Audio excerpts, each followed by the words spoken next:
Aqui, nessa casa eu me encontrei. Entrei e aqui dentro vi saída. Sim, foi nessa casa de amor que as benesses do labor cicatrizaram minhas feridas. Depois de muitos e muitos passes, estudo e a água da paciência. Meus queridos irmãos e irmãs em Cristo, muito boa noite. Votos de paz e de muita esperança para todos nós. Alegria renovada de estar aqui, conversando com vocês sobre a doutrina consoladora dos Espíritos, abordando nesta noite o tema A Grandeza da Vida. Utilizando uma técnica de Belo Jardim, a musicoterapia, nós iremos começar a fala dessa noite cantando. E vamos cantar um dos clássicos da música espírita, do grupo Acorde. Vocês com certeza conhecem, vão me ajudar a cantar. Anjos. Qual de nós não tem nenhum defeito? Qual de nós não tem uma virtude? Precisamos só achar o jeito de suavizar o lado rude. Vamos ajudar-nos mutuamente a somar as nossas qualidades para fazer um mundo diferente e tirar a força da maldade. Um dia todos nós seremos anjos e vamos trabalhar e acreditar que no futuro nós seremos anjos, num planeta onde o amor, unicamente o amor, há de reinar, e assim será. A felicidade só começa quando cessam as desigualdades, quando todos compartilham sonhos e não usam mal a liberdade. O mestre falou ser de perfeito e nos ensinou essa lição, que somente o amor será eterno, pois nele está a nossa evolução. Um dia todos nós seremos anjos, vamos trabalhar e acreditar que no futuro nós seremos anjos, num planeta onde o amor, unicamente o amor, há de reinar, e assim será.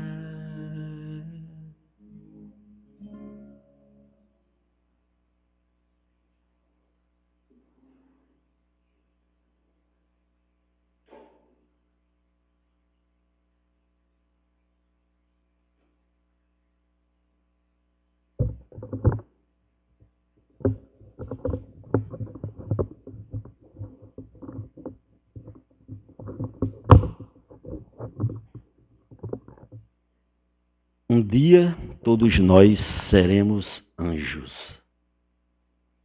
essa certeza nos enche de alegria, de contentamento. Mas enquanto nós não atingimos a angelitude tão sonhada, vamos conversar no reino nominal em que nos encontramos. O nosso queridíssimo irmão patrono desta casa, Chico Xavier, recebeu na sua psicografia uma obra de André Luiz que se chama No Mundo Maior. E a introdução deste livro, No Mundo Maior, essa introdução é de Emmanuel. E ele começa dizendo-nos o seguinte: diariamente, nos 4 cantos do planeta, milhares de viajores realizam a grande viagem de retorno à pátria espiritual. Raríssimos são aqueles que vivenciaram plenamente os ensinamentos religiosos que adquiriram. A grande maioria viveu simplesmente na exaltação da personalidade, ou seja, cultivando as aparências, buscando viver o persona, as máscaras que nós usamos no dia a dia. Entre esses milhares que não cumpriram com os seus deveres enquanto estavam aqui encarnados, encontram-se religiosos de diversos segmentos.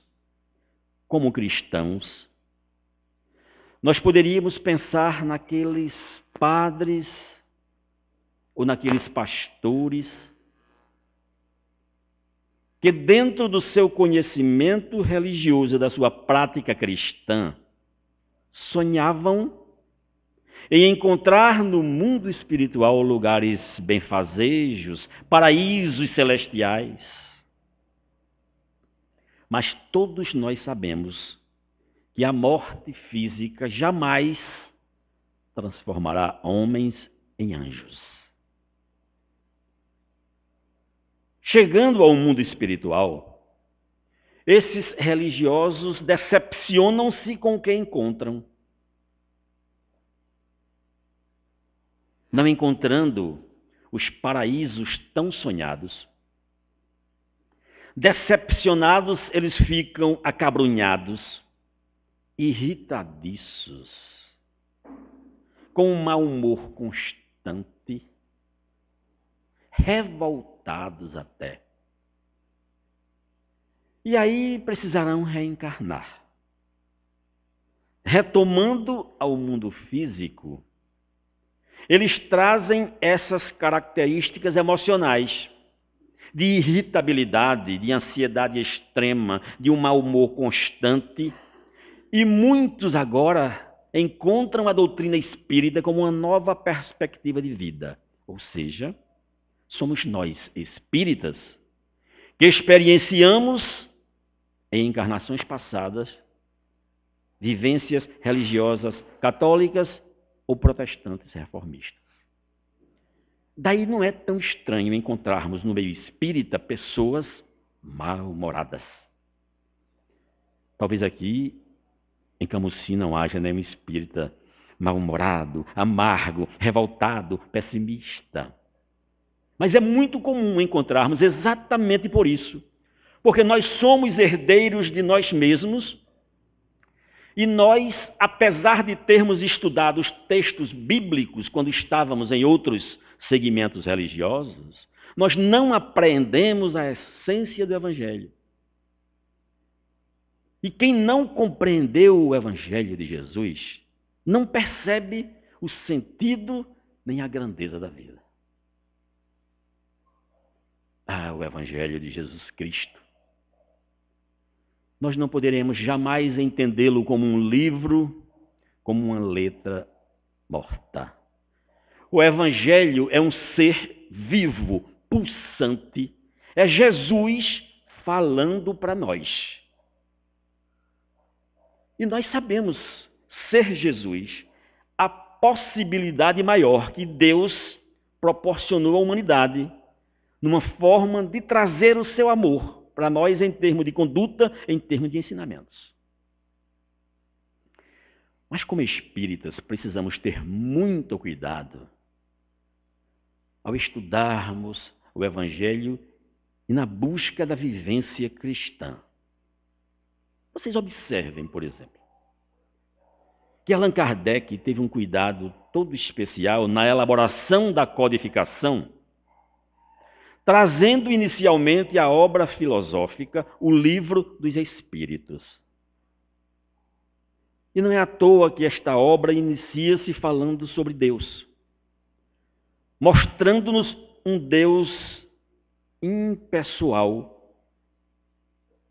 sem características humanas, trazendo-nos a informação de uma inteligência suprema, de uma causa primária,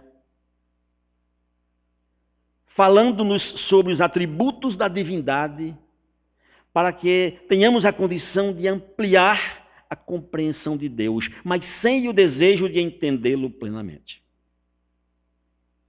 E é no próprio Livro dos Espíritos que Kardec pergunta à espiritualidade qual o espírito mais evoluído que esteve encarnado entre nós. E a resposta dos espíritos superiores é muito clara: Jesus Cristo, modelo e guia para a humanidade. Poderemos segui-lo, deveremos copiá-lo, copiar as suas condutas amorosas. É interessante, nesse instante, nós observarmos aquela passagem em que Jesus, ao encontrar-se com o bom moço, aliás, com o moço rico, em que o moço rico pergunta: bom mestre, que deverei fazer para conseguir a vida eterna? E Jesus diz claramente: bom é o Pai, mas mestre eu sou. Diferenciando claramente o Criador da criatura. Deus, Pai Criador. Eu, professor, mestre, nos diz Jesus. Na segunda obra da codificação, o Livro dos Médiuns, o maior tratado de paranormalidade que a humanidade conhece até hoje, nós percebemos claramente o objetivo de Kardec de retirar dos espíritas a ideia do sobrenatural, de fenômenos, mostrando-nos que tudo é natural, desconstruindo a ideia de um Jesus milagreiro, fazedor de milagres. Milagres não existem. Simplesmente nós não conseguimos entender os fenômenos por conta do nosso conhecimento limitado. Mas tudo é natural. Desconstrói-se a ideia de Jesus Deus e desconstrói-se a ideia de Jesus milagreiro. E aí sim, chega-nos, na codificação espírita, a terceira obra magnífica, o Evangelho segundo o Espiritismo. E logo no início desta obra, Kardec nos alerta: não trataremos de temas polêmicos como, por exemplo, o nascimento ou a morte de Jesus. Abordaremos tão somente os ensinamentos morais, inquestionáveis, até por outros segmentos religiosos. E vocês poderão observar que o Evangelho é aquele manual de conduta, que nós poderemos segui-lo com a certeza de que é o caminho mais rápido para a nossa evolução. O Espiritismo tenta reviver as primeiras experiências cristãs. E nós poderemos observar que inicialmente Jesus nos propõe uma revolução. A revolução do amor. O amor como sendo a grande proposta para a transformação da humanidade. Foi lançado um filme recentemente que se chama Paulo, o Apóstolo do Cristo. Eu tive a oportunidade de assistir e recomendo a todos vocês. Numa análise isenta dos primeiros tempos do cristianismo, Lucas, médico grego, da elite grega, tornando-se cristão, reencontra-se com Paulo agora na prisão romana, Paulo condenado à morte. E é a partir desse encontro que surge a obra do Novo Testamento, Atos dos Apóstolos. Mas claramente Paulo diz a Lucas, diz, existem revolucionários cristãos que estão querendo usar armas para enfrentar a tirania romana. Paulo diz, Jesus nos ensinou que só o amor resolve o problema da humanidade. Só a não violência, só o amor. A nossa proposta cristã espírita é de vivenciar ou trazer de volta esta proposta amorosa do Mestre que nós chamamos de caridade. Agora, quem compreende o Evangelho, quem sente o Evangelho no seu coração, trazendo-o da mente e aproximando-o do sentimento, muda totalmente de atitudes. Passa a ter outra conduta, porque entendeu como a vida é bela, compreende a grandeza da vida e encontra as respostas para aquelas questões mais inquietantes que os diversos filósofos ao longo da história da humanidade não conseguiram responder até hoje. Aquelas 3 perguntinhas chatas, que são, primeira, o que somos, a segunda, de onde viemos, e a terceira, para onde iremos. A doutrina espírita consegue responder satisfatoriamente a estas questões. Raciocinemos. O que somos? Somos espíritos imortais, aprisionados temporariamente num corpo de carne. Fomos criados iguais, sem privilégios, sem diferenças, sem conhecimento, mas também sem virtudes, simples ignorantes. E iremos um dia nos tornar iguais novamente. Anjos, como falou a música. Entre a ignorância e a simplicidade e a angelitude, estamos nós. E por que então somos tão diferentes? Estamos diferenciados hoje por conta, talvez, da idade. Alguns espíritos são bem mais antigos do que outros, né? Alguns têm 70 mil anos, surgimento do Homo sapiens. Outros têm apenas 45 mil anos. Mas, principalmente, pelo esforço individual de cada um de superar as suas más inclinações. É o que nos diferencia nesse instante. Primeira resposta, o que somos? Somos espíritos. Nós esquecemos aquela pergunta, quem somos? Porque mais uma vez chama a persona. Quem sou? O que eu estou? Eu confundo. Eu penso que sou doutor, que sou empresário. Eu não sou, eu estou. Eu estou empresário. Agora, sou, sim, espírito imortal. Fadado à angelitude. Mas aí surge a segunda pergunta. De onde nós viemos? Qual a nossa origem? Qual a nossa história?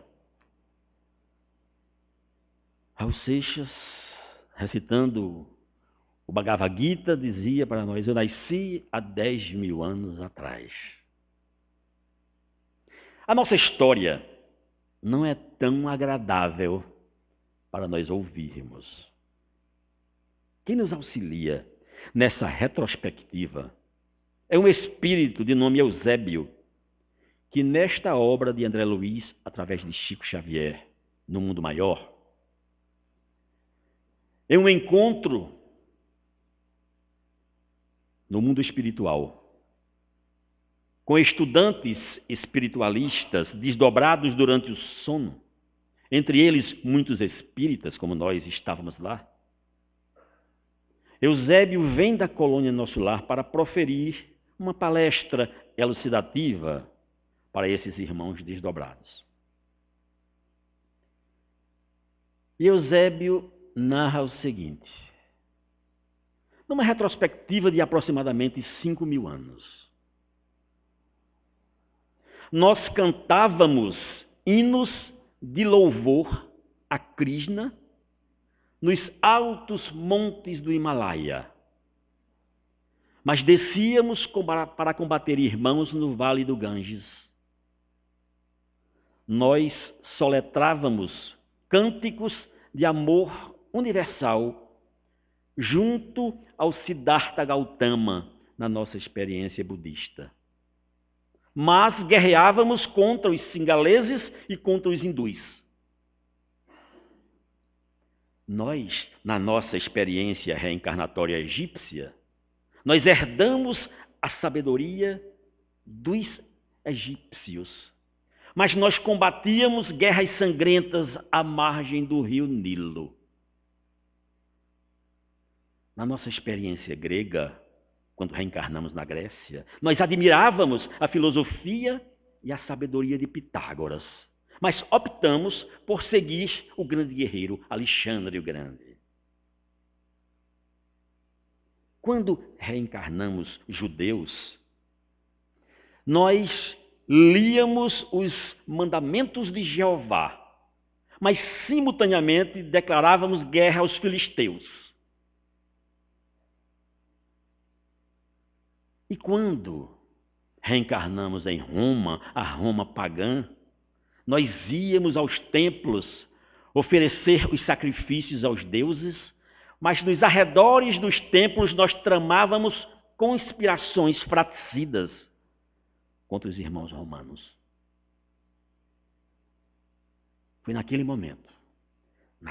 momento histórico, que Jesus encarnou entre nós. E trazendo a mensagem do amor fraternal, nós nos encantamos com aquela nova proposta. Ficamos enamorados diante da proposta do Cristo. E nós suportamos os tiranos romanos Nero e Diocleciano. Nós suportamos porque nós tínhamos ânsia de poder. E no momento em que o imperador Constantino nos ofereceu a possibilidade da dominação política, nós deixamos de ser os servos fiéis do Evangelho para nos tornarmos nos criminosos árbitros do mundo. Talvez vocês estejam um pouco tristes com a história de vocês, mas é a minha história também. De perseguidos, nós passamos a perseguidores, criminosos árbitros. E essa é a história do cristianismo nos últimos 1.700 anos. Guerras fratricidas de irmãos contra irmãos.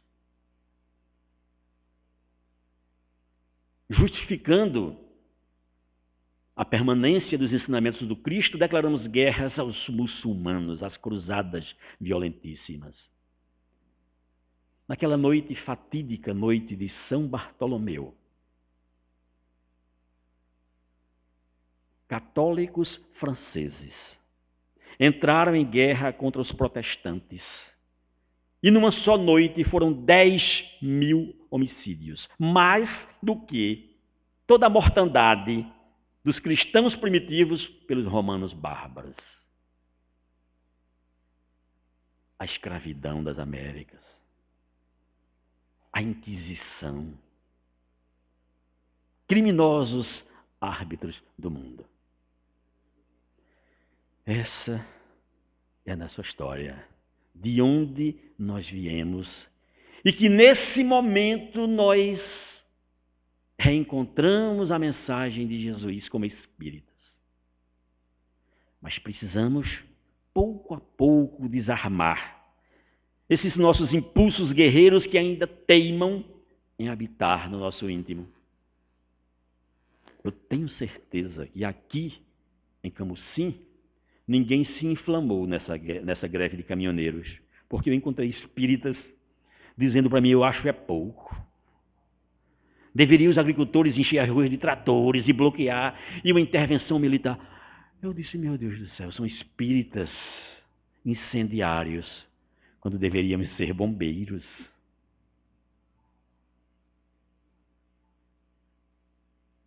Conversávamos, eu, Leandro e algumas amigas, sobre a oportunidade que estamos tendo agora, na melhor das nossas encarnações, com a revelação espírita vibrando dentro de nós. Não poderemos perder essa oportunidade, repetindo os vícios religiosos de outrora.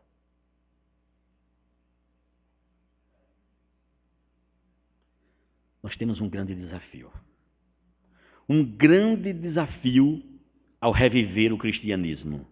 Não é fácil reviver o cristianismo primitivo. Se Jesus insistisse em trazer hoje a proposta inicial de amor, dificilmente ele lograria êxito. Tem até uma obra de um escritor soviético, Dostoiévski, e ele fala sobre a Inquisição, interrogando Jesus reencarnado. A igreja tradicional manipulou de tal forma os ensinamentos cristãos que, pasmem, a ruptura da Igreja Católica na Reforma Protestante, ela se deu dentro de conceitos. Para os irmãos católicos, a salvação, aspas, se daria através de aceitar os dogmas religiosos e a prática de boas ações. Nós concordamos que a prática das boas ações é essencial para a nossa evolução. Os irmãos protestantes e reformistas questionaram se as boas ações seriam suficientes para que fôssemos salvos, dizendo que só a fé poderia nos salvar. Que Jesus derramou o seu sangue para nos salvar. E quem se arvorar a pensar que através de boas atitudes poderá se salvar, está fazendo um julgamento muito elevado de si mesmo. Ou seja, para esses irmãos, aquela ideia de que fora da igreja não há salvação. Ou de uma forma mais sutil, eles dizem fora da fé não há salvação.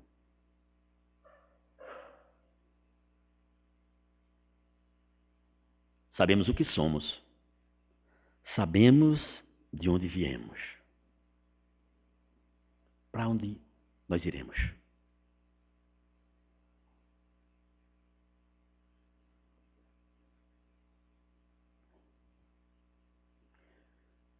Continuando a introdução do livro No Mundo Maior,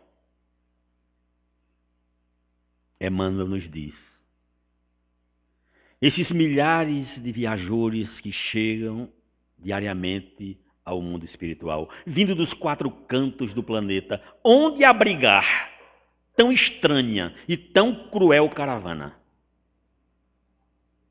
Para onde nós iremos? É a grande pergunta. As igrejas cristãs tentaram criar conceitos de céu e de inferno. Nos trazendo a informação de que poderíamos ir para lugares benfazejos, de ociosidade plena, onde seríamos felizes eternamente. Eu não entendo como alguém pode ser feliz ocioso. Mas também nos disseram que poderíamos ir para lugares de sofrimentos eternos, denominados de inferno. E essas religiões que deveriam ser monoteístas, admitindo a existência de um só Deus, criaram uma dualidade. Passaram a ser religiões dualistas, entre a força do bem e a força do mal. Não é à toa que percebemos hoje segmentos religiosos que falam mais no mal do que no bem. É o inimigo, aí vem os adjetivos mais estranhos. Mas nós espíritas ficamos tranquilos, porque sabemos muito bem que o mal não existe. O mal é simplesmente a ausência do bem, assim como a escuridão é a ausência da luz. Nós espíritas, quando estudamos as leis divinas ou naturais, nós conseguimos compreender o que significa o bem e o que significa o mal. O bem é tudo aquilo que vai ao encontro das leis divinas. O mal é tudo aquilo que vai de encontro, que infringe as leis divinas.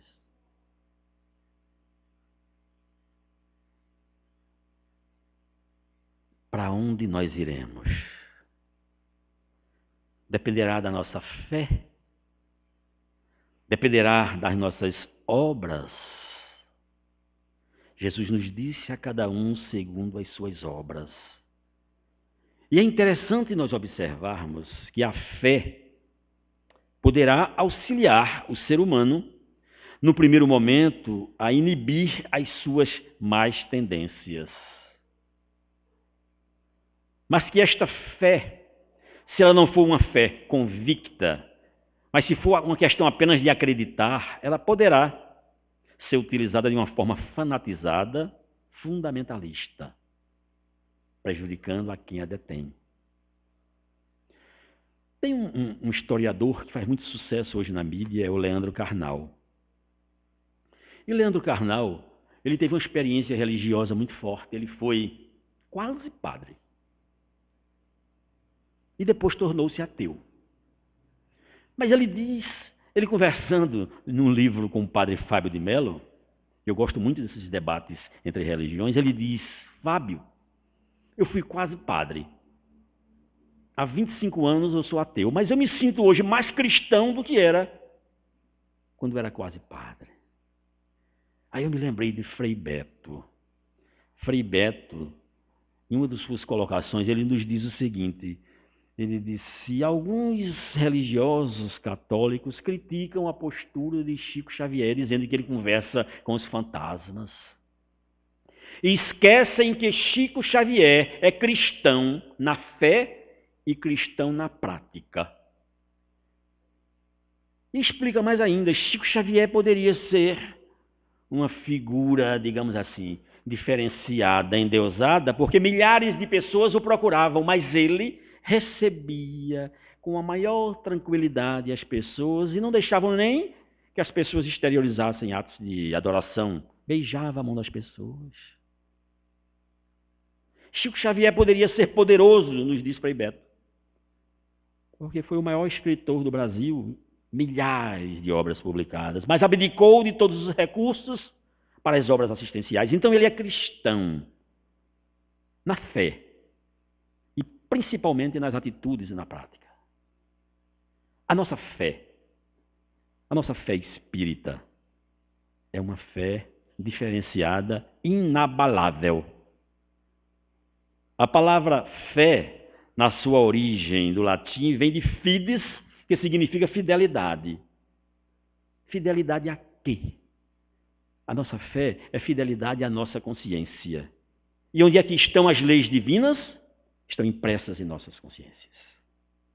A nossa fé é convicção. Kardec, com muita sabedoria, diz: fé inabalável é somente aquela que pode encarar a razão ou a ciência em qualquer momento da humanidade. E vocês não imaginam como eu fiquei feliz, alguns anos atrás, quando ouvi Kardec dizer: se algum dia a ciência provar algo que contrarie os princípios espíritas, siga a ciência. Mas nós vemos até os dias de hoje, a biologia avança, avança, avança, mas não consegue explicar como o cérebro gera consciência. A física avança, avança, avança, chegou à física quântica, mas junto com a física relativística não conseguem explicar a criação do universo de uma forma satisfatória. E muitas das revelações que nos chegam hoje, as obras espíritas de André Luiz, como Evolução em Dois Mundos, já nos trazem essas informações de 70, 75 anos atrás.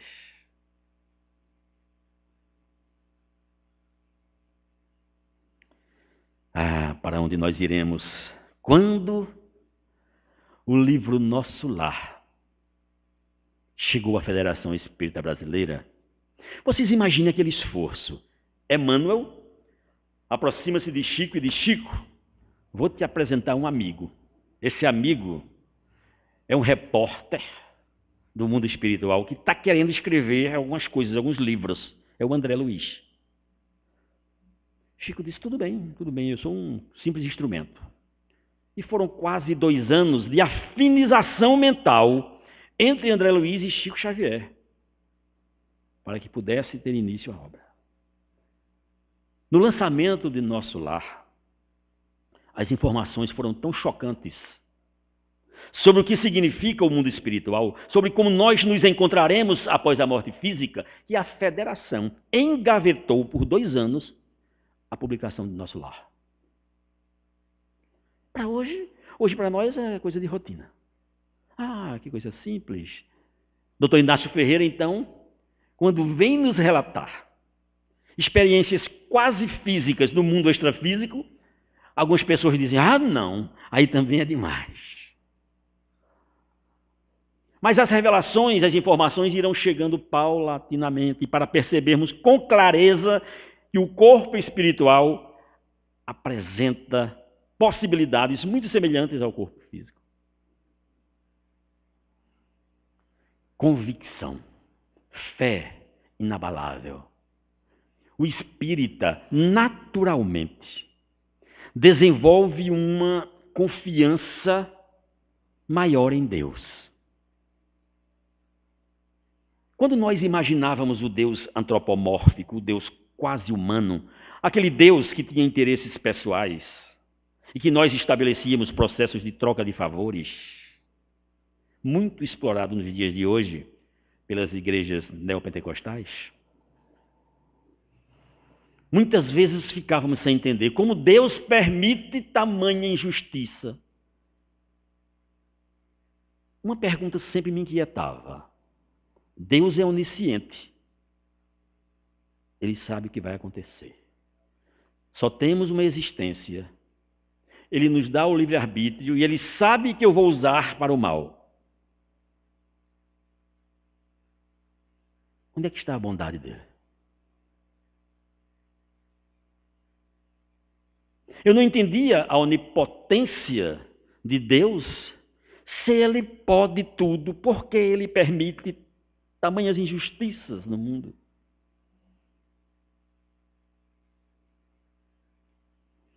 Eu não entendia a onipresença de Deus. Como ele pode estar presente na vida de uma criança que nasce com câncer, com poucas possibilidades, com poucos anos de vida. Mas aí, o conhecimento espírita nos mostrando que a grande lei espiritual de reencarnação, atrelada à lei de causa e efeito, nos explica com clareza que o mundo está cheio de injustiça, mas que não existem injustiçados no mundo. Como é bom saber isso. Como é bom saber que eu estou colhendo agora tudo aquilo que eu semeei outrora. Mas eu não vou ficar me martirizando por isso, porque eu sei que estou construindo agora o meu futuro de luz. Dependerá somente de mim, esta construção. Eu sei que as minhas limitações são típicas de um ser que está em construção. Mas eu preciso aproveitar essa minha experiência espírita. Eu necessito transformar o meu conhecimento em atitudes. E preciso transformar essa confiança em Deus em confiança na vida. E como eu confio na vida? A vida, o universo, conspira ao nosso favor. Aquela lei que algumas pessoas repetem como sendo a oração de São Francisco, é dando o que se recebe, é uma lei muito mais ampla, é a lei do universo. Eu dou amor, recebo amor. O universo retribui as minhas vibrações amorosas tornarão um universo mais amoroso. Eu confio plenamente na vida.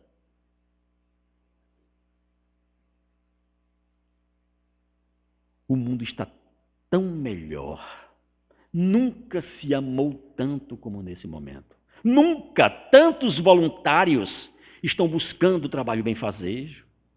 Por que é que eu vou me limitar a ficar no meu WhatsApp alimentando repercussões negativas de amigos espíritas pessimistas, mal-humorados, de mal com a vida? Por que não utilizar meu tempo com mais sabedoria? O Espiritismo nos dá confiança em nós mesmos. Eu confio cada vez mais em mim. Eu sou aluno matriculado numa escola abençoada chamada Casa Espírita. Meu grande professor é Jesus Cristo. Cabe-me valorizar o conhecimento. E aí vem um pequeno detalhe. Chega-nos a informação de que inúmeros irmãos espíritas, dirigentes de casa espírita como eu estou, palestrantes espíritas como eu estou, estão chegando de uma forma atabalhoada no mundo espiritual. O que está vendo? Pelos trabalhos caritativos que fizemos, às vezes recebemos o benefício de uma internação no hospital. Já é coisa boa. Ao invés de ficarmos presos à crosta, pelo menos vamos para um pronto-socorro, para um hospital. E considerando a proposta de caridade, já que temos a bandeira de que fora da caridade não haverá evolução, como é que estamos experienciando a caridade em nossas vidas? Ora, voltamos ao Livro dos Espíritos, naquela pergunta que Kardec indaga: como Jesus entenderia a caridade? E a resposta é cristalina. Caridade, segundo Jesus, é a benevolência para com todos, é a indulgência para com as falhas alheias e o perdão das ofensas. Será se nós não estamos ainda no primeiro estágio da caridade material? Será se não estamos concentrando todos os nossos esforços no assistencialismo, que é válido? Vejam bem, não poderemos questionar a fome, precisamos atenuá-la. Por que será que tantos espíritas são bonzinhos com os outros e péssimos para eles mesmos? Se eu sei que alguém na outra rua está doente, eu removo montanhas, faço campanhas e levo o medicamento e faço um evangelho na casa dele. Mas dentro do meu lar, quantas vezes eu tenho dificuldade de conviver com aquele meu adversário que Deus, na sua ideia genial, possibilitou o reencontro para que nós aparássemos as arestas, refizéssemos os laços estremecidos. E eu esqueço os ensinamentos doutrinários e me tranco. Não consigo conversar com meu filho, com minha esposa difícil, etc, etc, etc. E aí, Falta-nos a indulgência, vejam bem, o segundo item da caridade, que já é a caridade moral, indulgência para com os outros. Indulgência significa menos crítica com o outro. Entender o outro, compreender as limitações do outro, não desejando que o outro dê aquilo que ele não pode dar. Ah, o filho só me oferece pedras. Um dia, quem sabe, ele poderá me oferecer flores, mas hoje ele só tem pedras. Quem sabe se ele não está no seu limite, dentro dos potenciais que ele traz. Mas eu quero mais. Eu quero amorosidade. Eu quero gratidão. Mas ele não tem para me oferecer. Eu vou me martirizar por isso e passar essa existência toda lendo aquele capítulo, a ingratidão dos filhos, a ingratidão dos filhos. Não, não, não. Eu preciso amá-lo. Preciso amá-lo. E através do meu exemplo de convivência fraterna, motivá-lo para que, se não agora, na próxima encarnação ele mude. Se formos indulgentes, não necessitaremos nem perdoar, porque não nos ofenderemos. E aí chegaremos mais leves do lado de lá. Bem mais leves, quem sabe, para sermos, como André Luiz, um auxiliar de limpeza em algum hospital do mundo espiritual. Já num processo de autocura que nos habilitará a novas encarnações no estágio mais equilibrado. Ah, meus irmãos, a doutrina espírita nos traz tantas bênçãos, mas aumenta a nossa responsabilidade. Nós estamos naquele estágio da consciência dolorida. Quando nós erramos, quando nós pisamos na bola, a consciência acusa. Nós não temos mais as desculpas esfarrapadas que tínhamos antigamente. Ah, eu não sabia. Não, não, não. Agora já sabemos. Já conhecemos as leis. Quando chegarmos no portal da existência extrafísica, irão nos perguntar: que fizestes com os vossos talentos? E o que é que eu vou responder?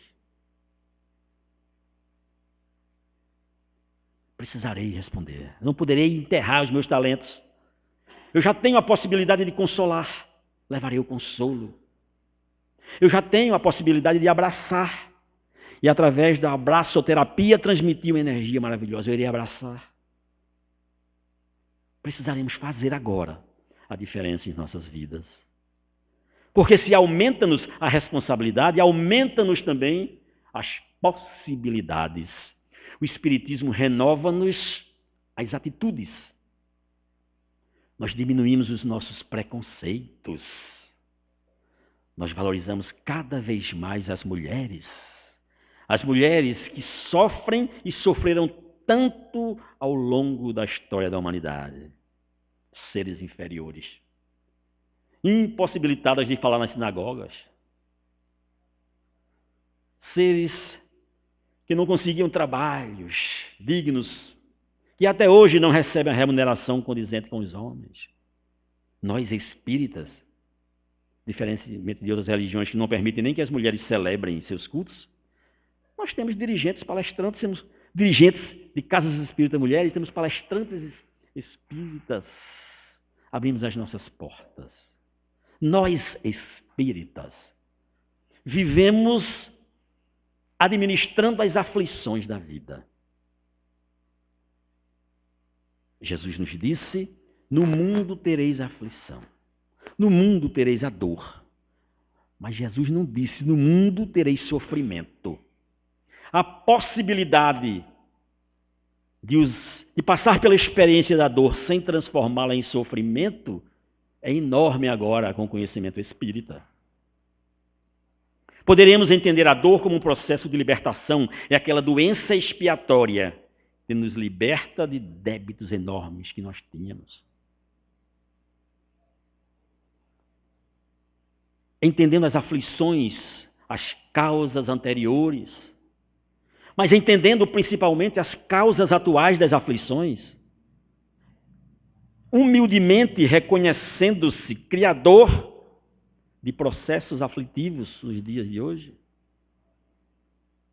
e resolvendo mudar. André Luiz nos recomenda uma coisa que eu já ouvi, já falei várias vezes e de vez em quando eu cometo esse erro.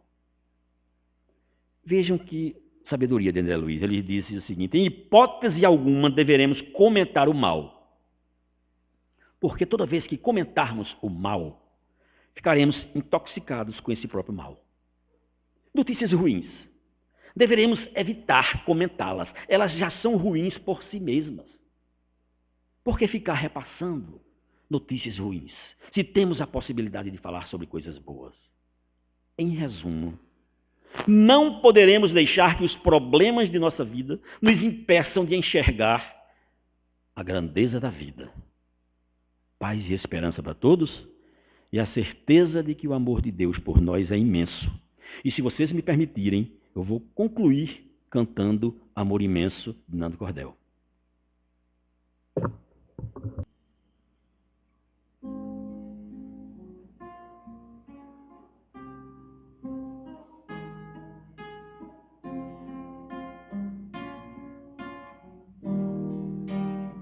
Vem, tá difícil viver sem você por aqui. Vem colorir nosso mundo, vem me fazer feliz. Traz teu amor que é tão forte, de muita beleza. Meu coração não consegue viver na incerteza. Abre a porta e deixe entrar essa paz que faz o amor imenso, imenso. Abre a porta e deixe entrar essa paz que faz o amor imenso, imenso. Vamos deixar o amor enramar essa terra. Vamos deixar essa paz enraizar todo mundo. Vamos deixar a beleza invadir nossos corações, se transformar em corrente em busca de soluções. Abre a porta e deixe entrar essa paz que faz o amor imenso, imenso. Abre a porta e deixe entrar essa paz que faz o amor.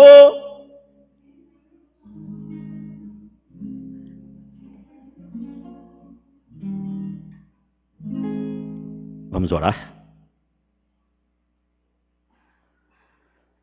Senhor Deus, Pai de misericórdia infinita, conscientes de que o seu amor por nós é imenso, nós utilizamos alguns minutos de nossas vidas para conversarmos sobre as leis espirituais que foram estabelecidas por vós.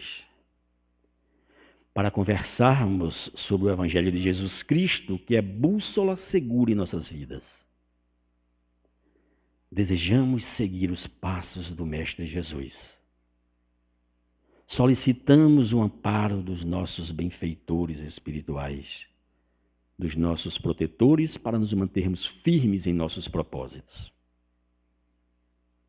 Preenche as nossas vidas com luz, com harmonia, para que possamos desta forma encontrar o caminho da paz, a paz que Jesus nos propõe, e esteja conosco hoje e sempre. Que assim seja.